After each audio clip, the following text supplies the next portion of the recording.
What would you do if someone laughed in Judge Caprio's face, rolled her eyes at the entire courtroom, and thought money, status, and attitude could buy her a way out in less than 60 seconds? Before we get into the moment that made the whole room freeze, drop a comment telling us the most disrespectful thing you've ever seen someone do in public. Because what happened that rainy Tuesday morning in Providence didn't just shock the courtroom. It changed 4 lives at once. And trust me, by the time you hear what she said right before the footage played, you'll understand why even the deputies at the back of the room looked at each other like they knew history was about to be made. If you believe nobody is above accountability, hit that subscribe button right now. If you believe respect matters, even when nobody is watching like this video. And if you know someone who always thinks consequences are for other people, share this with them, because this story is going to stay with you. It was 9:12 a.m. on October 17, 2025, inside Municipal Courtroom 3 at the Providence Courthouse on Dorrance Street. The rain had started before sunrise and was still tapping against the tall windows like impatient fingers. The gallery was fuller than usual. A few traffic defendants sat clutching envelopes and coffee cups. A maintenance worker in a neon yellow jacket leaned against the back wall. 2 law students from Brown sat in the second row with notepads open.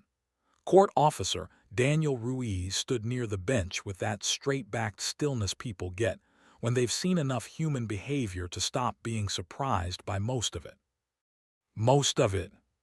But not what was about to walk through those doors. Her name was Vanessa Wainwright, 34 years old, real estate broker, lived on Blackstone Boulevard in a renovated colonial with blue shutters and imported marble in the foyer. She drove a white 2024 Range Rover Sport with tan leather interior, custom rims, and vanity plates that read Velux. Her Instagram, the one she carefully called private, even though thousands followed it, was full of rooftop dinners, designer shopping bags, beach clubs in Miami, and captions about never shrinking for anyone. That morning, she arrived in a camel Max Mara coat over a cream silk blouse, slim black trousers, and red-bottom Christian Louboutin heels that clicked across the tile floor loud enough to turn heads before anyone even saw her face. She was late. Not dramatically late. Not the kind of late that gets cases rescheduled, but late enough to be noticed. Late enough to enter while another defendant was speaking. Late enough to look annoyed that the room did not pause for her. Vanessa didn't slip quietly into a seat. She sighed. Loudly. She checked her phone. She muttered, unbelievable, as though the public court system had personally insulted her schedule. A few people glanced over. Officer Ruiz caught her eye and gestured toward the empty bench near the aisle. She sat, crossed one leg, and began tapping her manicured nails against a leather planner embossed with her initials. The case before hers involved an elderly man fighting a parking citation near Federal Hill. Judge Caprio listened patiently, asked 2 questions, smiled kindly, and dismissed the fine when the man explained he'd parked illegally while rushing his wife to an oncology appointment. The gallery softened. That was the effect the judge often had. He lowered the temperature in a room without trying. Calm voice, controlled presence, eyes that seemed to search for the human story underneath the paperwork. Vanessa watched the whole exchange with a look that said she found compassion inefficient. At 9:28 a.m., the clerk, Melissa Donnelly, a 51-year-old with silver reading glasses and a voice crisp enough to cut through whispering, called the next matter. Case 25 MC 44719, City of Providence versus Vanessa Claire Wainwright. Vanessa rose slowly, as if standing was a favor. She carried her handbag to the podium instead of leaving it at counsel table. It was a large black St. Laurent tote, and when she dropped it onto the wooden ledge, the sound echoed harder than it should have. Judge Caprio glanced down at the file. "Good morning, Ms. Wainwright." "Is it?" she said. The room shifted.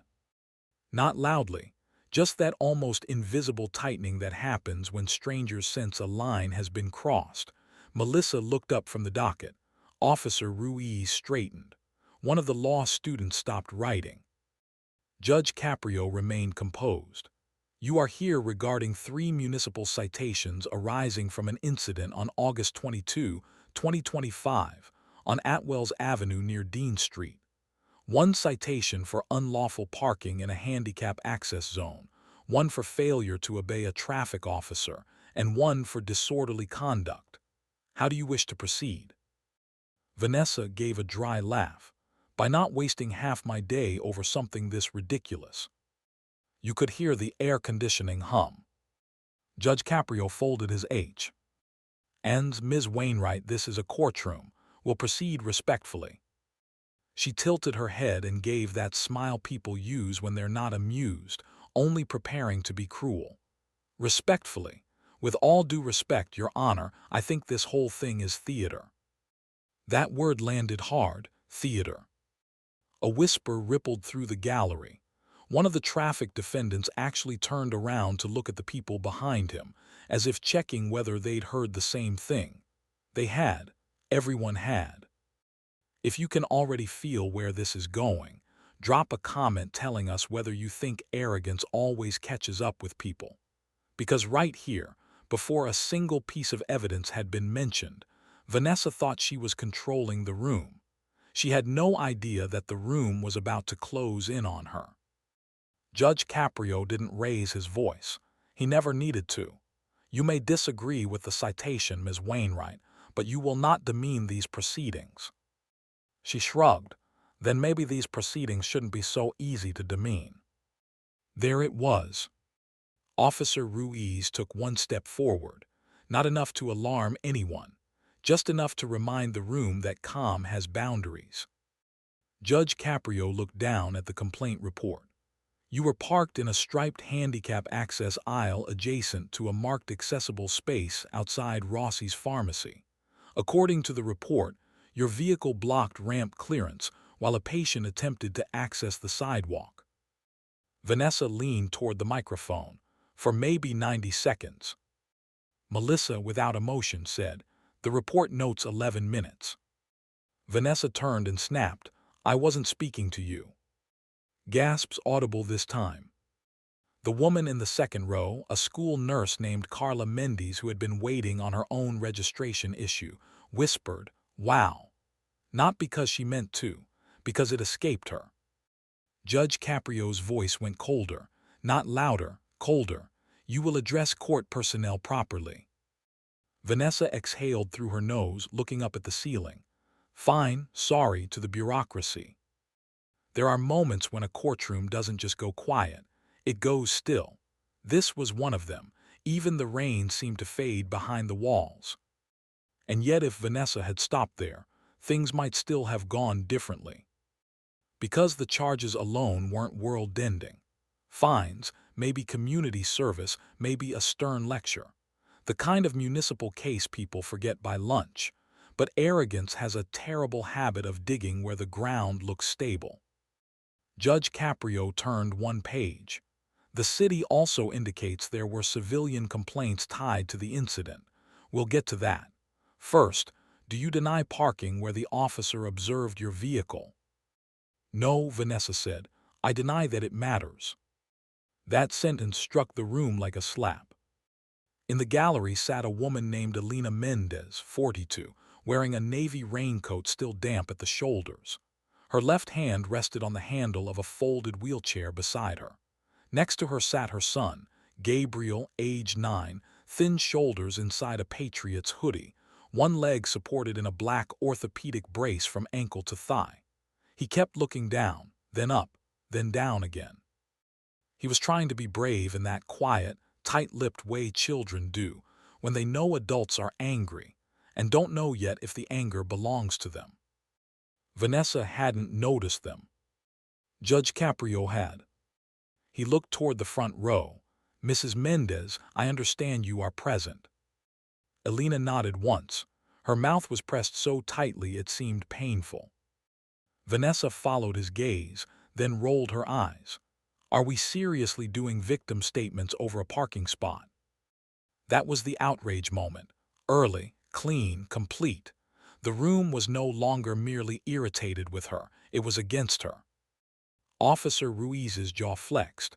Carla Mendes covered her mouth. One of the law students stopped pretending to be neutral and visibly frowned. Somewhere in the back, someone whispered, "Unreal."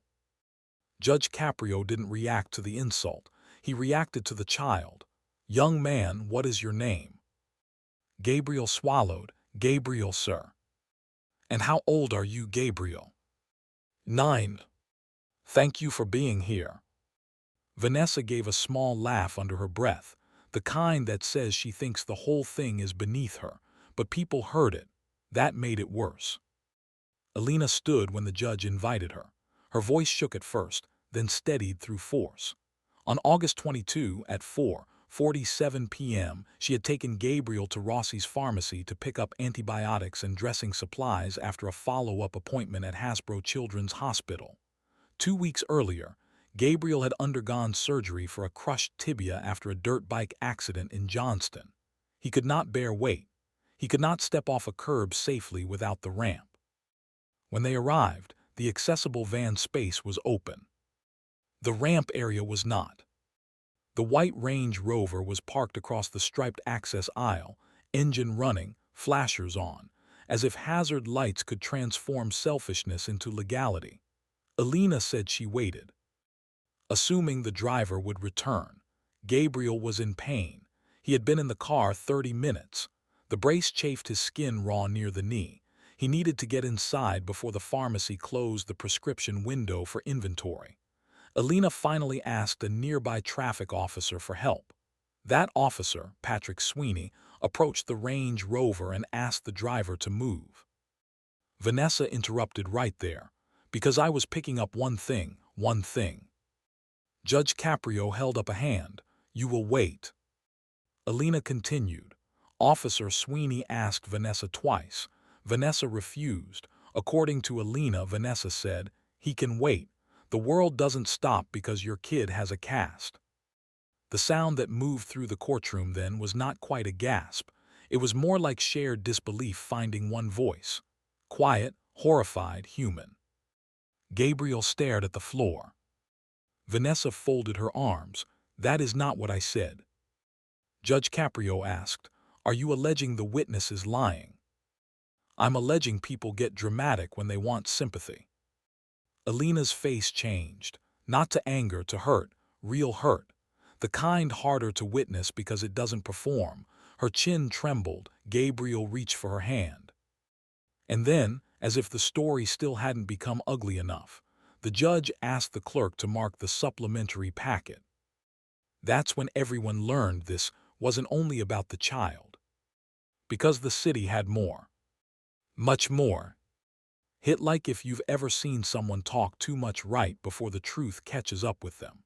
Because what Vanessa didn't know was that, by the time she strutted into court that morning, the file on Judge Caprio's bench was already thick enough to change the entire direction of the case.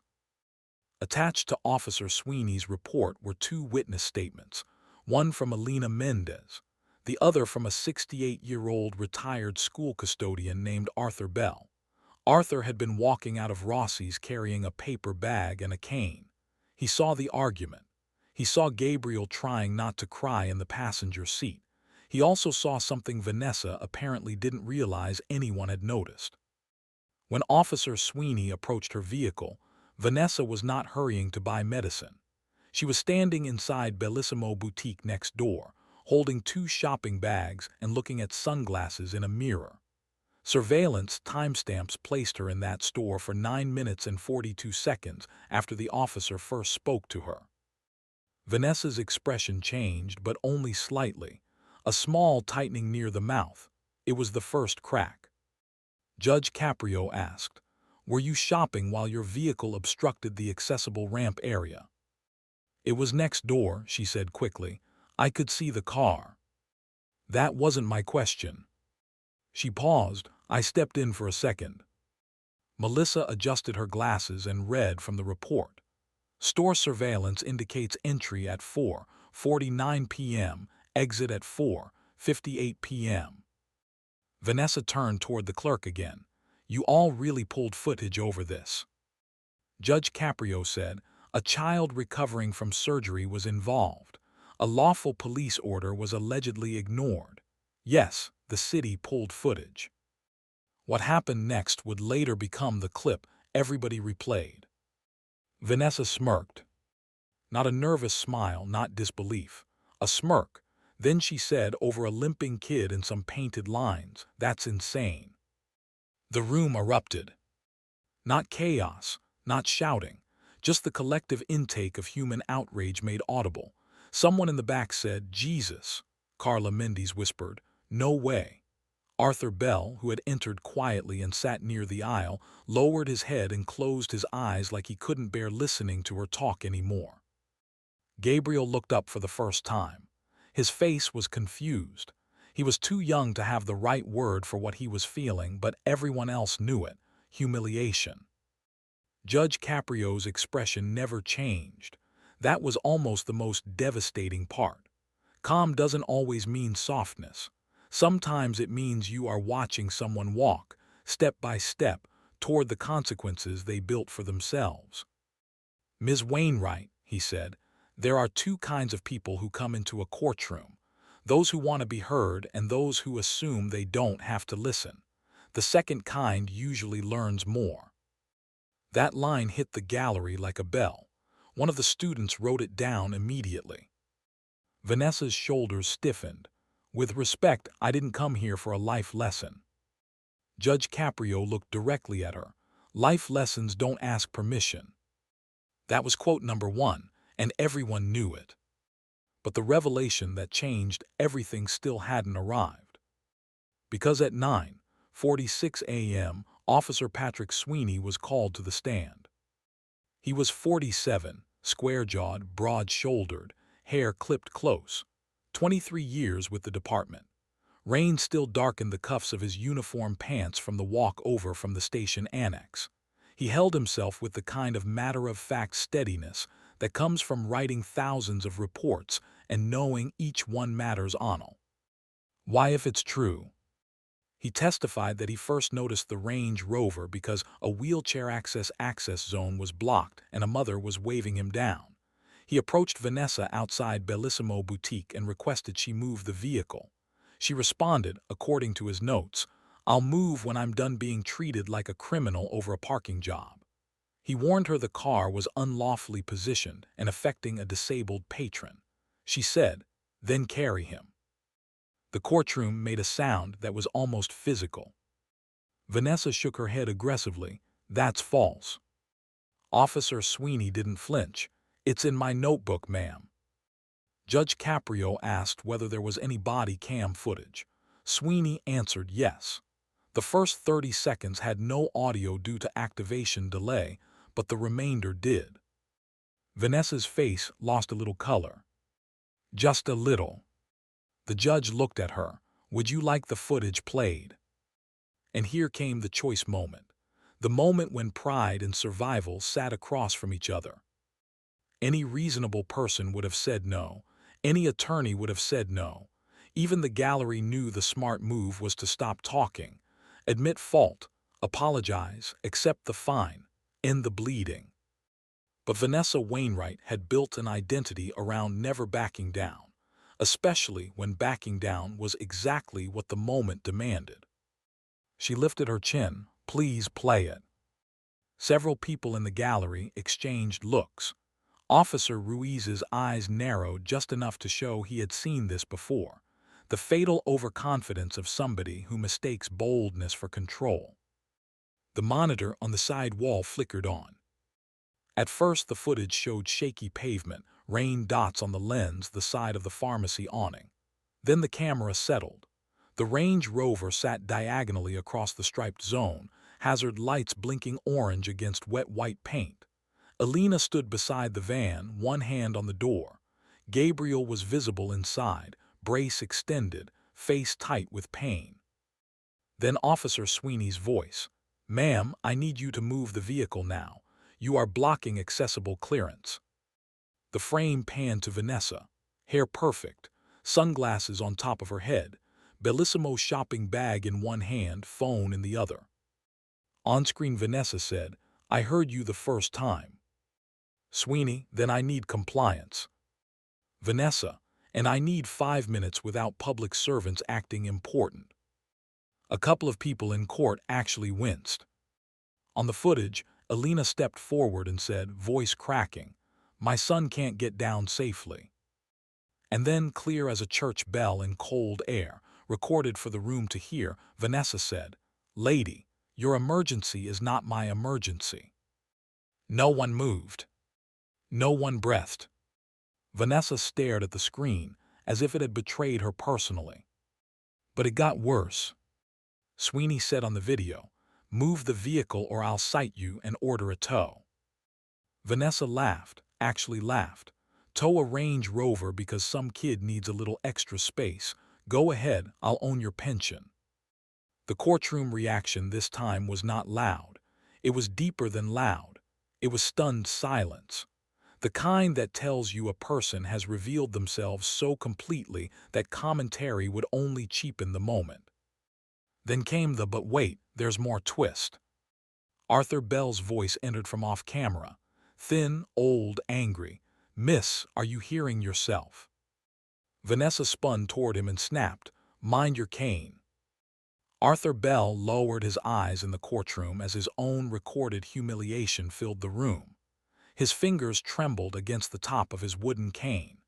It had belonged to his late brother, he would later tell the court, and he carried it not because he needed sympathy, but because 2 hip surgeries made balance a negotiation.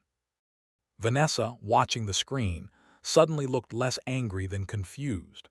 Confused that evidence could feel this merciless. Then the footage showed the final piece. Gabriel trying to shift his leg, failing and making a tiny sound. Not a scream, not dramatic, just a child's involuntary pain sound. The sort of sound that cuts through every excuse because it is too honest to argue with. Officer Sweeney turned the body cam toward him. "Sir, are you okay?" Gabriel whispered, "It hurts." The monitor went black. The courtroom stayed silent for a full 3 seconds after the clip ended. That silence mattered. Everyone in the room knew it. Some moments don't need narration. They need space. The truth had just walked in and taken the best seat in the house. If that footage hit you as hard as it hit that courtroom, like this video, and tell us in the comments, is the worst kind of cruelty the kind that pretends it isn't cruelty at all? Judge Caprio looked at Vanessa. Her earlier swagger was gone but not yet replaced by remorse. Only shock, the shock of hearing yourself from the outside. "Do you wish to revise any of your prior statements?" he asked. She swallowed. That clip doesn't show context. There it was, the deflection, the last instinct of someone not ready to sue. Or render their self-image. "What context," the judge asked evenly, "makes that acceptable?" Vanessa opened her mouth, then closed it. Her eyes darted briefly toward the gallery, maybe for the first time understanding she was not dealing with paperwork. She was dealing with witnesses, memory, pain, community. Still she tried. "I was under pressure, I had a closing, my phone was blowing up, my father was in rehab, I wasn't thinking clearly." This is where many stories would flatten into a simple punishment scene. But real emotional complexity begins when excuses contain pieces of truth. Because now the room had new information. Her father in rehab, a stressful life, pressure, human problems. The judge heard it, so did everyone else. But pain explains behavior, it does not erase harm. Judge Caprio said quietly, "Stress reveals character, it doesn't replace it." Quote number 2, another one people would remember. Vanessa looked suddenly tired. Not humbled, tired, there's a difference. Her mascara was still perfect, her blouse still smooth, but the performance had lost oxygen. Then Melissa informed the court that the city had submitted additional materials. A letter from Rossi's pharmacy manager, a towing request log, and a medical note confirming Gabriel's restricted mobility and post-surgical transport needs that day. Vanessa turned sharply. "A medical note, why is that even in here?" Alina spoke before anyone else could. Because you told everybody my son was faking pain for attention. The room snapped toward Vanessa again. She blinked. I never said faking. Alina's eyes filled. You said kids love an audience. Gabriel's fingers tightened around the brace strap. That was the shock to disbelief beat. Because cruelty is one thing. Casual cruelty toward a child is another. Casual cruelty while the child is injured, trapped by your behavior, and then accused of performance. That is the kind of detail that turns a courtroom moment into something millions would talk about. Judge Caprio requested the pharmacy letter be read. Rossi's manager, Linda Carbone, wrote that customers and employees had witnessed the exchange. One technician offered to bring medication to Alina's vehicle to help, but payment required a signature inside due to controlled antibiotic documentation. Linda noted Gabriel appeared pale and tearful, and that Alina repeatedly asked Vanessa to move, for less than a minute, so she could unload the wheelchair safely. Linda also wrote that Vanessa responded, I spend more in taxes than this store makes in a month. The gallery made an ugly little sound, not surprise anymore, recognition. The pattern was clear now. Vanessa's face went red, then white. Judge Caprio asked, Did you say that? I don't remember saying that. Do you deny it? I said I don't remember. He nodded once. Selective memory is a poor defense. Quote number 3. At 10:08 a.m., Arthur Bell was called. He took the stand slowly, raincoat folded over one arm, plaid shirt buttoned to the collar, left hand unsteady against the rail. He said he'd spent 37 years cleaning school buildings in Cranston, that he wasn't there for drama, and that he hated public speaking. But he had come because he couldn't sleep well after what he'd seen. He described Gabriel's face, the way the boy kept trying not to cry because his mother was already scared, the way Officer Sweeney stayed professional even when insulted, the way Vanessa looked at everybody not as people but as obstacles. Then Arthur said something nobody expected. My wife died waiting on people to act like they had time, he said. The room softened immediately. He explained that 6 years earlier, his wife Marlene suffered a fall outside a market, not because of a blocked ramp, but because a driver had parked carelessly near the curb cut, forcing her to step at a bad angle. She fractured her hip, complications followed, and though the fall was not the sole cause of her decline, Arthur never forgot how quickly a stranger's convenience can become another family's burden. I know this case ain't my wife, he said. I know that. But when I saw that boy in that car and I heard this woman talking like his pain was an inconvenience, I thought, here we go again. Somebody acting like rules are for ordinary people.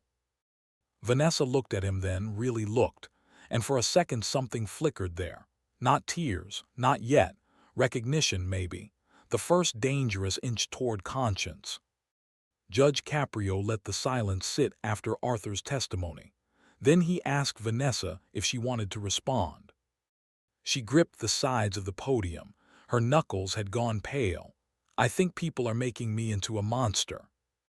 Arthur answered from the witness chair before anyone stopped him. No, ma'am, you did the hard part yourself.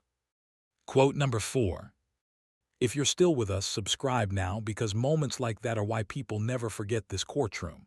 One sentence, no shouting, no theatrics, just TR. Uth delivered so clean it left no place to hide. At roughly 1,500 words into most viral stories, you need a revelation that changes everything. Here, it arrived not just through the footage but through identity. Vanessa wasn't simply rude. She was someone who had built a life around being untouchable, and the courtroom had just introduced her to 3 people she could not intimidate: evidence, memory, and a child in pain. Still, the emotional breakdown hadn't happened yet. That came when Judge Caprio asked the question nobody saw coming. Ms. Wainwright, he said, have you ever needed help from a stranger? She frowned. What does that have to do with this? Answer the question. A beat passed. Yes, she said stiffly. When? She hesitated long enough for the room to feel it. When I was 19, she said. Car trouble on I-95. Did the stranger help? Yes. Did that matter to you? Obviously. Judge Caprio leaned forward slightly. Then, somewhere between 19 and 34, you learned the wrong lesson from success. That line dropped into the room like a gavel made of memory. Vanessa inhaled sharply. For the first time, she looked less defensive than pierced. But then, because every strong story needs another turn just when the audience thinks they understand the map, Melissa announced there was one final city exhibit, a voicemail. Vanessa stiffened visibly. What voicemail? The answer came fast. During the investigation, Rossi's pharmacy had provided not only surveillance but a voicemail left on their business line 20 minutes after the incident.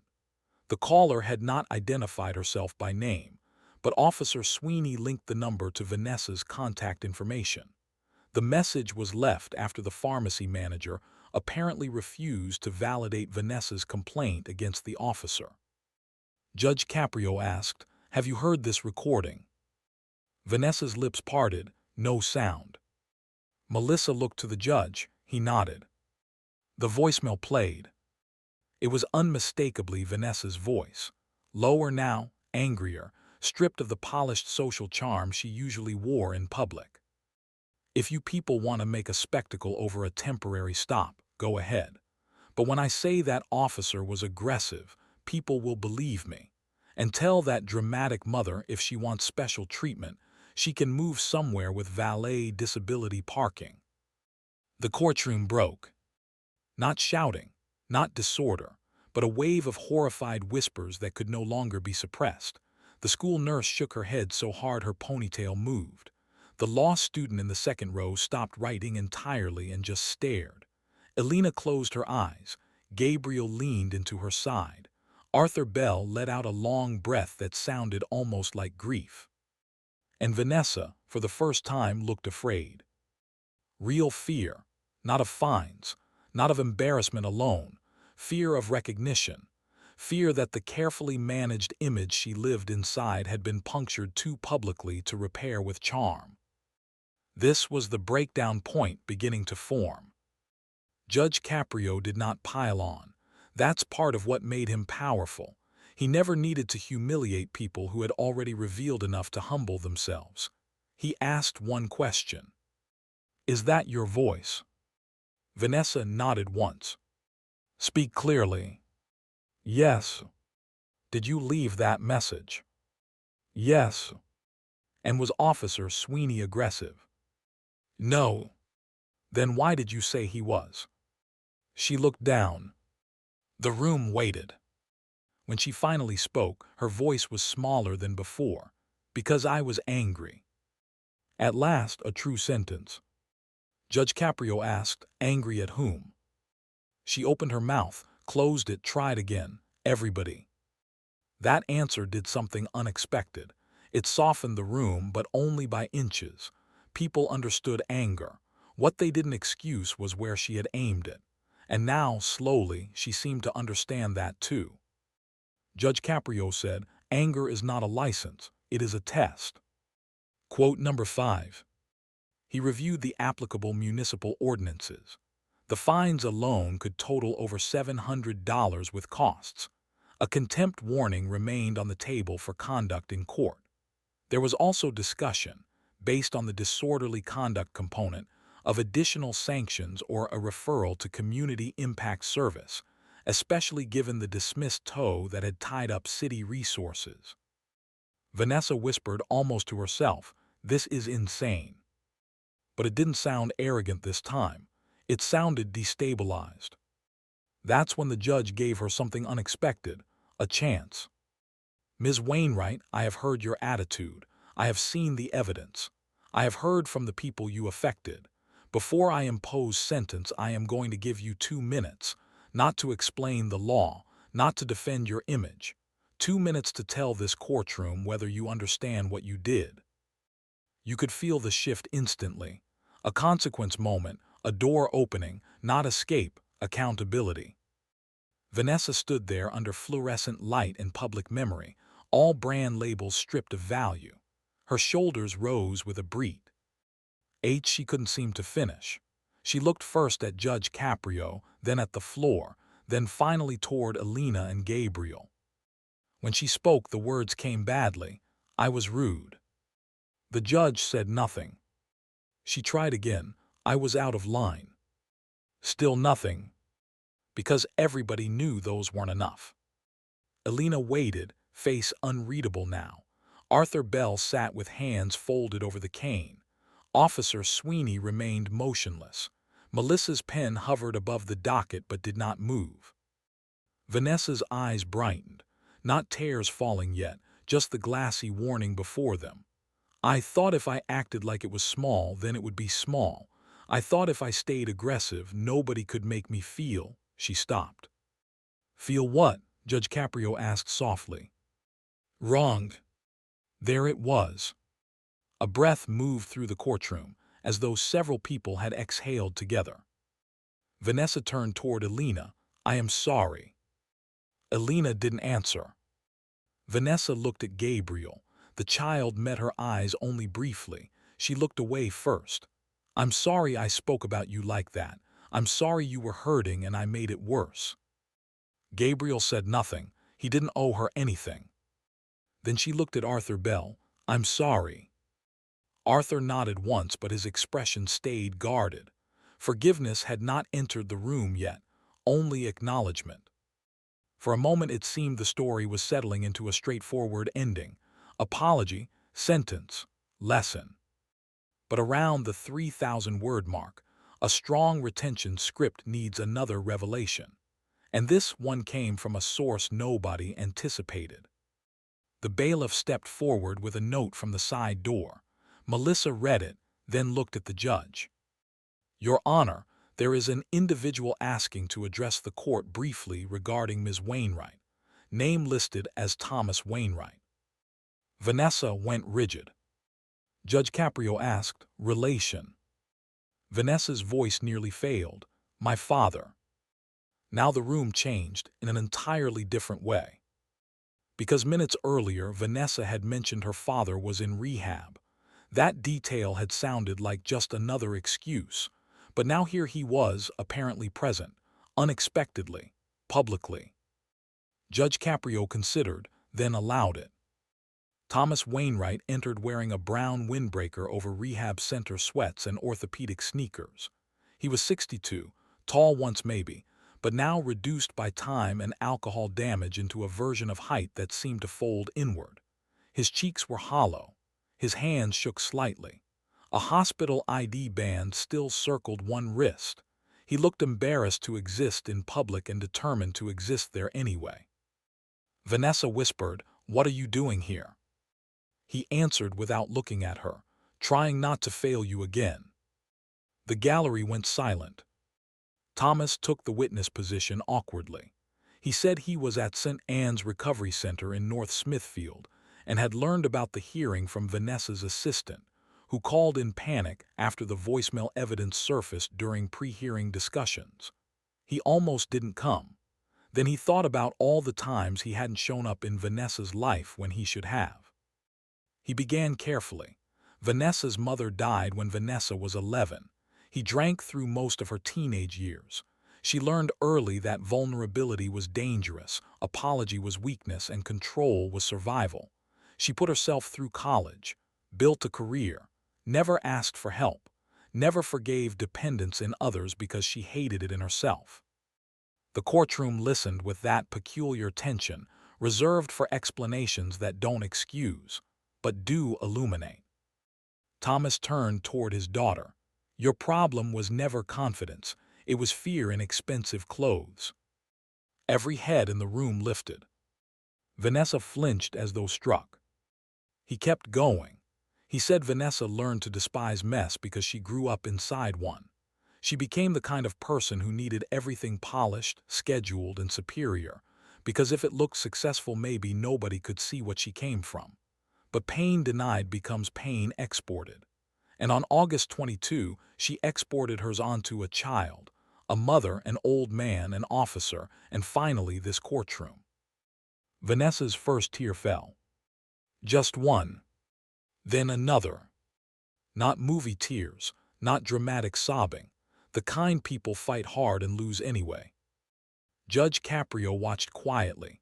He knew this moment, the real one, the one beneath the legal file where a person stops defending the mask because somebody who knows the face has spoken aloud.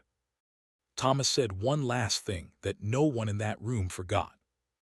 You spent your whole life trying not to become me, Vanessa. But every time you treat somebody powerless like they don't matter, you become the worst part of me. That line cracked her open. She covered her mouth. Her shoulders shook once. Officer Ruiz looked away, giving privacy where he could.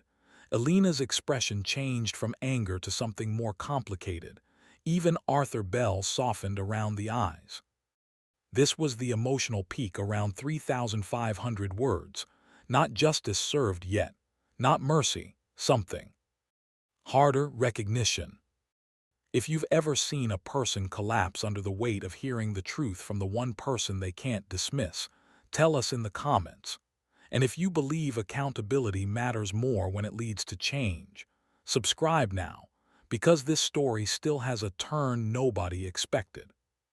Judge Caprio thanked Thomas and asked if Vanessa needed a moment. She shook her head no, though she clearly did. He gave her one anyway, 30 seconds, silence. Tissue offered from the clerk's desk. She accepted it with trembling fingers. Then the judge returned to the legal issue. This is why his courtroom moments resonated. He didn't let emotion replace procedure. He let it humanize it. He summarized the facts: obstruction of accessible access, refusal to comply with a lawful directive, demeaning statements to civilians, false voicemail allegations against an officer, and disrespectful conduct in court. Serious enough for punishment, clear enough for no ambiguity. Then he turned to Elena Mendez. Mrs. Mendez, if the court imposed a meaningful non-financial consequence, would you have a view? That was unexpected. Elena hesitated. I don't need her ruined. Several people in the gallery looked at her sharply. Even Vanessa did. Elena continued, voice steadier now. I needed her to understand. I needed my son to see that people like that don't just get away with it, but I don't need her ruined. That was the compassion beat beginning, not forgiveness, measured mercy. Judge Caprio asked Gabriel if he wanted to say anything. Elena leaned down, letting the choice be his. The boy spoke quietly into the microphone. I just don't want her to do it to another kid. That might have been the most powerful sentence of the day. No vengeance, no childish cruelty back, just a boundary, just a plea, just a 9-year-old understanding the point adults often miss. Vanessa was crying openly now. Judge Caprio took a long breath. Justice is not revenge, it is correction with memory. Quote number 6. He announced that he would not rule immediately. Instead, he wanted a brief recess to review whether an alternative sentence structure could legally combine fines, community engagement, and restorative action. The courtroom broke for 12 minutes. That recess became its own drama. People didn't leave much. They whispered. They stared at Vanessa, who sat alone at counsel table, shoulders slumped, father beside her but not touching her. Elena took Gabriel to the hallway for water. Arthur Bell remained seated, looking tired. Officer Sweeney stepped out to take a radio call. One of the law students texted so furiously his thumbs blurred. Everybody in that room knew they had witnessed something that, if it ever got out beyond those walls, would go viral. Not because a woman got destroyed. Because the destruction had come from truth, and truth, when clearly revealed, is strangely magnetic.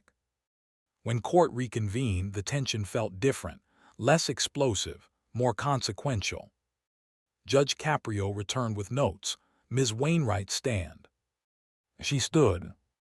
For the parking and compliance violations, the court imposes statutory fines and costs totaling $680. For the disorderly conduct component, I am withholding additional punitive sanction at this time on specific conditions. A pause.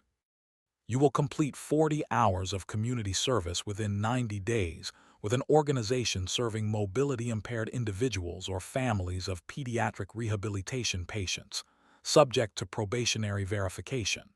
You will submit a written apology to Officer Sweeney, to Rossi's Pharmacy, and to the Mendez family. Whether they choose to read it is their choice. You will attend one approved disability access awareness program and submit proof. And because false accusations against public servants are corrosive, you will record a statement acknowledging Officer Sweeney conducted himself properly. That statement will be retained in the court file. Vanessa nodded, crying quietly. Then came the choice, the real one. If you complete those conditions, Judge Caprio said, I will convert part of the monetary sanction to suspended status and consider this matter closed without escalation. If you fail, I will reopen and revisit the maximum available sanctions. Do you understand? Yes. Clearly. Yes, Your Honor. He held her there one moment longer. This is the easy part. Anybody can cry in public once they're cornered. The hard part is whether you become different when nobody is filming. The gallery exhaled. Another quote, another camera-ready moment, another line millions would repeat. Vanessa whispered, I understand. But the story was far from over. Because around the 4,500 word mark, retention demands a but wait, there's more twist. And this one came after court should have been finished. As the clerk prepared the next case and people began shifting in their seats, Vanessa turned unexpectedly and asked the judge if she could say one fie. Now thing, he allowed it cautiously. She faced Alina and Gabriel directly. No microphone performance this time. No bench to hide behind. Just a woman standing in expensive shoes that suddenly looked absurd. I know sorry sounds cheap right now, she said. I know I earned that, but I would like the chance to make the apology in person after this if they allow it. Alina didn't answer immediately. She looked at Gabriel. He looked back, thinking with the grave seriousness some children have when adults stop pretending around them. Then Gabriel said, only if she listens. The entire room felt that sentence. Vanessa nodded, I will. Judge Caprio gave a brief final instruction, and the case technically concluded. Yet nobody moved quickly. Court Officer Ruiz escorted the next defendant to the podium, but even that man looked distracted, as if he knew there was no competing with what had just happened. In the hallway outside Courtroom 3, under fluorescent lights, and beside a bulletin board full of notices nobody ever reads, the second act of accountability began. Alina agreed to speak with Vanessa for 5 minutes. Officer Ruiz stayed within sight. Thomas Wainwright stood against the wall, eyes wet. Arthur Bell lingered by the doorway. The rain had eased outside, leaving silver light on the courthouse steps. Vanessa did what arrogant people almost never do when the cameras are gone. She listened. Alina told her what the rest of that evening had looked like. Gabriel's pain rising because the transfer from vehicle to chair had been delayed. The pharmacy closing one line, making them wait longer. The brace rubbing his incision area. The way he asked in the car why that lady hated us. The way Alina had no answer that would protect his heart without lying to him. Then Gabriel spoke. He said he wasn't mad about the parking. He was mad because she looked at him like I was in the way. That line destroyed whatever composure Vanessa had rebuilt. She bent forward, one hand on the wall, crying hard enough now that the sound carried in the hallway. Alina didn't comfort her. That wasn't her job, but she didn't walk away either. Vanessa finally managed. I saw everything as a problem that day. I saw people as delays, and I made you feel small, I know that. Arthur Bell then stepped in, slow and measured. He didn't scold. He said, if this changes you, don't waste it. The old man's mercy was more intimidating than anger. That afternoon would have ended there, and still it would have been a compelling story. But this wasn't just a courtroom scene. This was a full transformation arc, and transformation has to be tested over time. 3 weeks later, on November 8, 2025, Vanessa showed up for her first community service shift at Harbor Steps Mobility Resource Center in Cranston. Most people expected her to perform repentance, log the hours, and disappear. Frankly, so did some of the staff. Harbor Steps was run by Marion Kessler, a no-nonsense former physical therapist of 58 who could spot insincerity in 30 seconds. She had seen wealthy volunteers arrive in designer athleisure, take 2 photos for social media, and vanish by lunch. When Vanessa arrived in simple jeans, white sneakers, hair tied back, and no visible jewelry except a thin gold wedding-style band she wore on her right hand out of habit, Marion folded her arms and waited. Vanessa introduced herself. Marion replied, "I know who you are." That would have shattered the old Vanessa. The new one, or at least the one trying to emerge, just nodded and asked where she was needed. For the first 2 shifts, nobody made it easy for her. Not rude, not welcoming either. She sanitized equipment, broke down cardboard, logged donations, loaded adaptive walkers into storage. A little girl named Priya refused her help and asked for someone nicer. Vanessa accepted it without protest. Then came the next revelation. Harbor Steps had a file on a family awaiting a temporary portable ramp installation after a spinal injury. The family's name, Bell. Arthur Bell's grandson, Marcus, age 16, had suffered a football injury resulting in partial lower body weakness. Arthur had not mentioned it in court. He didn't want pity. But now Vanessa found herself carrying metal hardware into the split-level home of the same man she had mocked through her conduct weeks earlier. When Arthur opened the door and saw her holding ramp parts in work gloves, his eyebrows lifted. "Well," he said, "look at that." This was around the 6,000-word build to the ultimate confrontation, but not the one viewers expected. Not shouting, not vengeance. Something more difficult. Service face-to-face with the person who remembered your worst self. Vanessa said, "I can leave if you want." Arthur stepped back. "No, if you're here to work, work." Inside, that house smelled like coffee and sawdust. Family photos lined the hallway. Marcus sat in the living room wearing gym shorts over compression sleeves. Frustration written all over his teenage body. He hated needing help. Vanessa recognized the look, pride twisted by dependence. Suddenly, with brutal clarity, she understood not just Gabriel's pain or Alina's exhaustion, but the daily, invisible labor of vulnerability. As she helped Marion's crew fit the ramp anchors, Marcus snapped at her once for touching the wrong bracket. The old Vanessa might have snapped back. Instead, she said, "You're right, show me where it goes." Marion noticed. Arthur noticed. Vanessa noticed. That afternoon, Arthur handed her a glass of water and said, "People don't change because they got embarrassed. They change because they finally get tired of themselves."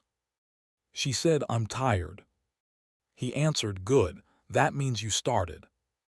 Around the same time, Vanessa completed the required disability access program.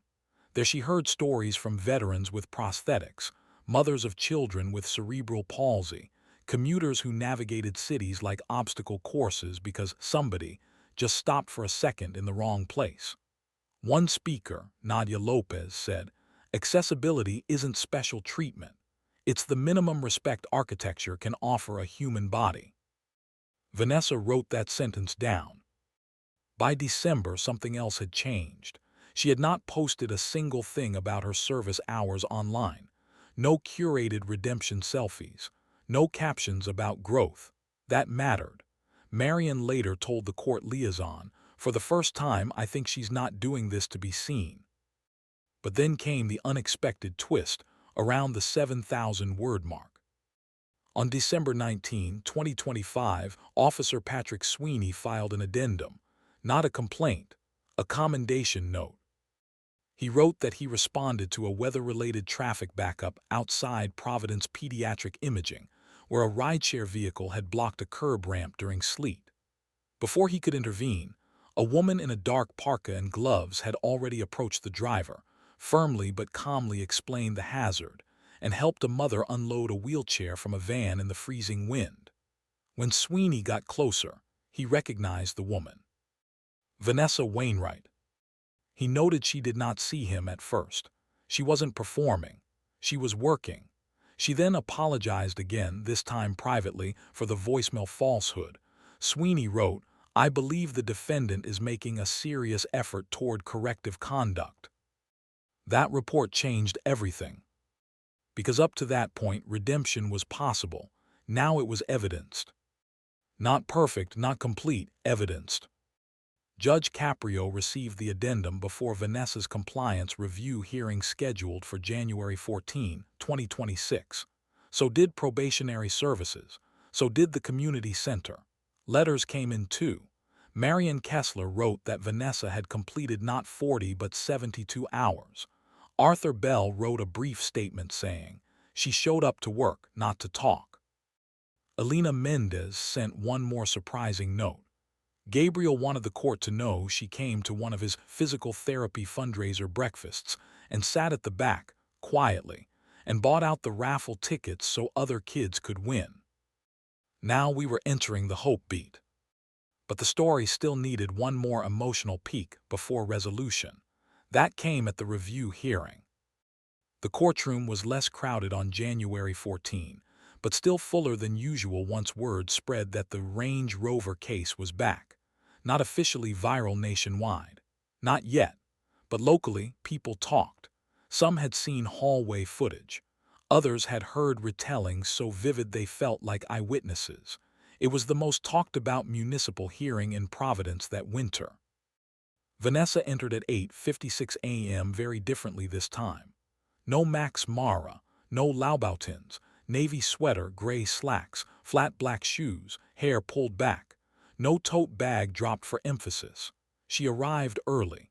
She greeted Melissa Donnelly with a sincere "Good morning, Ms. Donnelly," and Melissa, who trusted slowly, gave a small nod. Elena and Gabriel were present again, this time by choice. Arthur Bell, too. Officer Sweeney stood along the wall. Thomas Wainwright came in quietly, looking healthier than before, 4 months sober according to a rehab progress note attached to his own support letter. Judge Caprio called the case. He reviewed the completion reports one by one. Fines paid, service exceeded, apology letters submitted, awareness program completed, statement regarding Officer Sweeney filed, additional voluntary hours documented. Then he asked Vanessa to approach. "You've done what this court ordered," he said. "The question now is whether you merely complied or whether you changed." She took a breath. "I changed enough to know I have more changing to do." There was a murmur in the gallery. That was a good answer. More important, it sounded earned. Judge Caprio asked what she had learned. She didn't give a speech. She gave specifics. That's how real change sounds. She said she had learned that convenience is often just privilege with a nicer name. That every "just a sec" and decision lands on somebody else's body. That humiliation lingers longer than people think, especially in children. That the easiest way to dehumanize people is to imagine your stress is more real than theirs. And that apology without service is often just self-protection. The room listened. Then she turned toward Gabriel.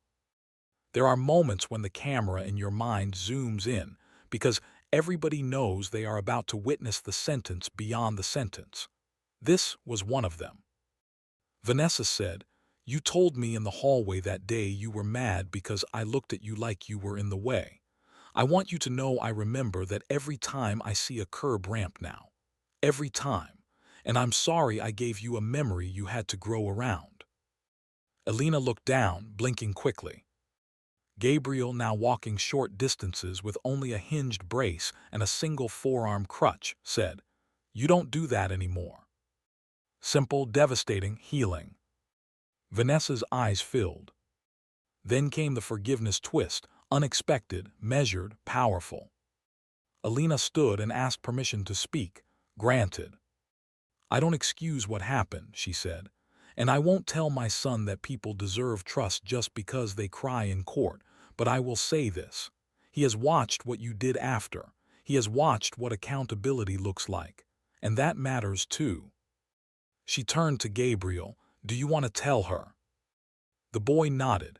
He reached into his hoodie pocket and pulled out a folded paper.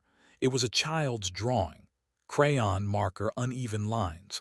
On one side, a blue van near a ramp. On the other, the same ramp clear with a stick figure in a suit moving a car.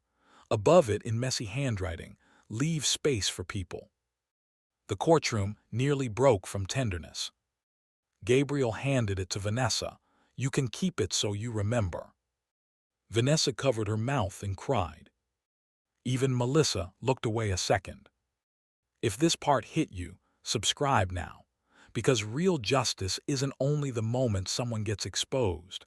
It's the moment they become unable to go back to who they were.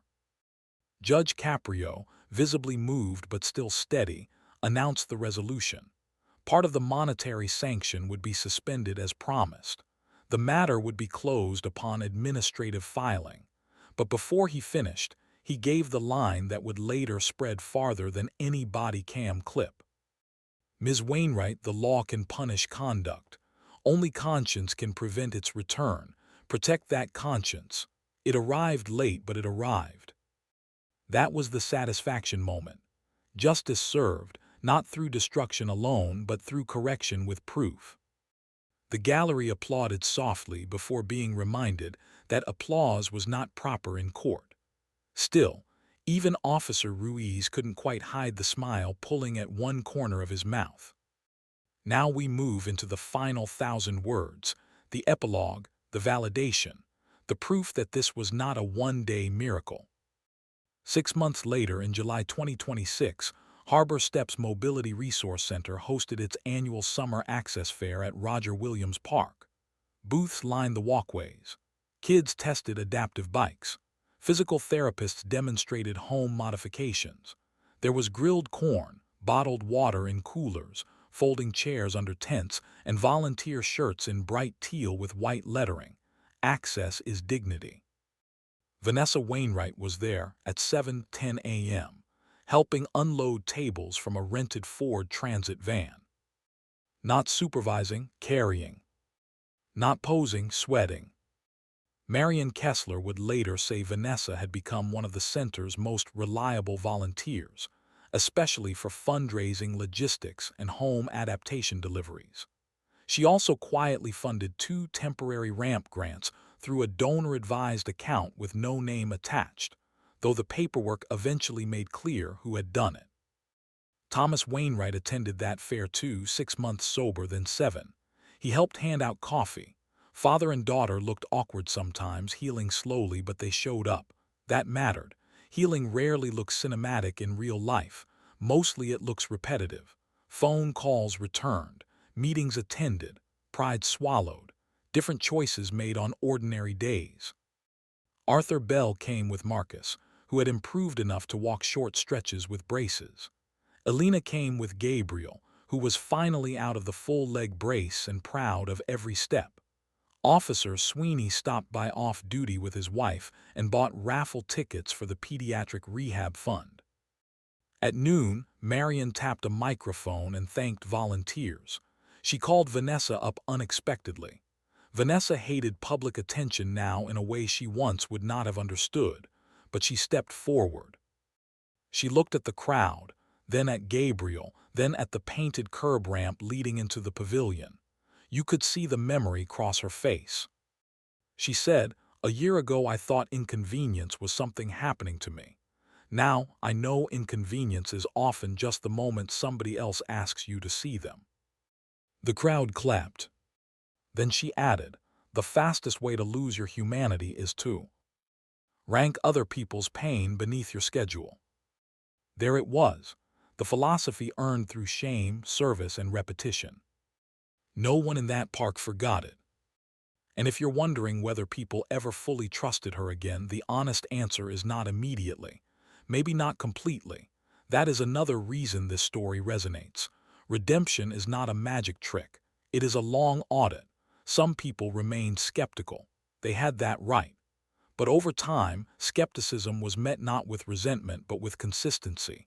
That is how real repair begins. In September 2026, the court received one more letter, not required, voluntary, written by Vanessa in clear, simple language. She wrote that every week she still carried Gabriel's drawing in a folder in her car, that she had sold the vanity plates, that she no longer used hazard lights as a permission slip for selfishness, that she instructed her real estate staff to include accessibility checks in open house preparations, that she donated part of a commission from a luxury condo sale to a mobility equipment fund because, in her words, wealth without consideration is just polished emptiness. She also wrote something else. I used to believe humiliation was the worst thing that could happen to me. It was. Indifference was worse. Humiliation, at least, can wake you up. Judge Caprio read that letter privately, according to a clerk who later described him as pausing longer than usual before moving it into the closed file. And maybe that is why this story would become the kind people replay, quote, argue over, and share with someone who needs to see it. Not because an entitled woman got embarrassed. That happens every day. But because the embarrassment became a doorway, and for once, somebody walked through it instead of spending the rest of their life insisting the door wasn't there. People love courtroom drama because they want the moment. The slam, the silence, the look on a face when the truth lands. And yes, this story had that. It had the body cam, the voicemail, the gasps, the old man's line, the child's pain, the judge's calm power. It had all the elements that make millions stop scrolling. But what made it unforgettable was what came after the clip would have ended. The hours, the apology, the ramp parts, the rain, the drawing, the second hearing, the father getting sober, the officer being cleared, the mother choosing measured mercy, the child choosing memory over revenge. That is the part competitors often miss. Justice is not only the destruction of arrogance, it is the rebuilding of character under supervision of truth. So when people ask what really happened the day Vanessa Wainwright disrespected Judge Caprio, the answer is bigger than one courtroom humiliation. She walked in believing the law was theater. She walked out learning that a courtroom is one of the few places left where status can be stripped down to behavior and behavior can be held up to the light. And in that light, everybody sees something. Some people see punishment, some people see shame, some people see satisfaction. But the wisest people see a warning. Because every blocked ramp in life starts with the same lie, I'll only be a second. My urgency matters more. They can wait. It's not that serious. Until it is. Until there's a child in pain. Until there's an old man remembering his wife. Until there's a mother explaining cruelty to her son. Until there's a judge asking the question you can't charm your way around. Until there's nowhere left to hide from your own voice. Like this video, if you believe respect is measured most clearly in how we treat people who cannot force us to care. Drop a comment telling us, should public humiliation ever be part of learning accountability, or should justice stay private? And if this story stayed with you, hit that subscribe button and turn on notifications, because the next courtroom story we're covering involves a landlord who mocked a disabled veteran in front of a housing judge and instantly regretted it. Never forget this.